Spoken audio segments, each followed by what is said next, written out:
அனைவருக்கும் வணக்கம். நான் வந்து டிவிஎஸ் டீச்சர் கட்டாயம் சொல்கிறேன். என்னோட பேர் மாரிமுத்து.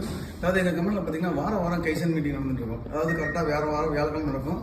இந்த வியாழக்கிழமை ப்ரெசென்ட் பண்ணி முடிச்சதுக்கப்புறம் பார்த்தீங்கன்னா அடுத்த வியாழக்கிழமை எப்போ வரும் அப்படின்னு சொல்லலாம். ஏன் அப்படின்னா கைசன் நாங்கள் ப்ரெசென்ட் பண்ணணும் அப்படிங்கிறதுக்காக எங்களுக்கு அந்த மாதிரி தோணும். அதே மாதிரி பார்த்தீங்கன்னா இப்போ நம்ம கைசன்ல வந்து ப்ரெசென்ட் பண்ணிருக்கோம். கைசன் மேலா நான் என்ன சொல்றேன்னா, என்னோட ரிக்வஸ்ட் என்ன, கைசன் மேலா இல்லாமல் கைசன் திருவிழான்னு வச்சா நல்லா இருக்கும். ஏன்னா அந்த சித்திரை திருவிழா நடக்கிறாங்க, அது வருஷத்துக்கு ஒரு பயங்கர பிரமாண்டமாக நடக்கும். அந்த மாதிரி கைசன் திருவிழாவை நாங்கள் பிரமாண்டமாக நடத்தினா இன்னும் ரொம்ப நல்லா இருக்கும். கைசன் திருவிழாவில் இப்போ நாங்கள் பார்ட்டிசிபேட் பண்ணிட்டு எங்களுக்கு வாரம் வியாழக்கிழமை என்ன தோணுதோ, அதாவது அடுத்த வியாழக்கிழமை எப்போ வரும்னு தோணுதோ, அதே மாதிரி இப்போ அடுத்த திருவிழா, அதாவது அடுத்த கைசன் திருவிழா எப்போ வரும் நாங்கள் அவளை எதிர்பார்த்துட்டு இருக்கோம். அதாவது குவாலிட்டி சர்க்கிள்ங்கிறது வந்து ஆர்கனைசேஷனுக்கும் பெனிஃபிட், எம்ப்ளாய்க்கு பெனிஃபிட். இப்போ இந்த கைசன் மேல நாங்கள் கலந்துக்கிட்டதுனால பார்த்தீங்கன்னா ஆர்கனைசேஷனுக்கு எங்களுக்கு வந்து கைசன் பண்றதுக்கு நிறைய வாய்ப்பு கிடைக்குது. இப்போ வந்து பார்ட்டிசிபேட் பண்ற எல்லாத்துக்குமே ஒரு கேஷ் அவார்டு கொடுக்குறாங்க, ரொம்ப சந்தோஷமா இருக்கு.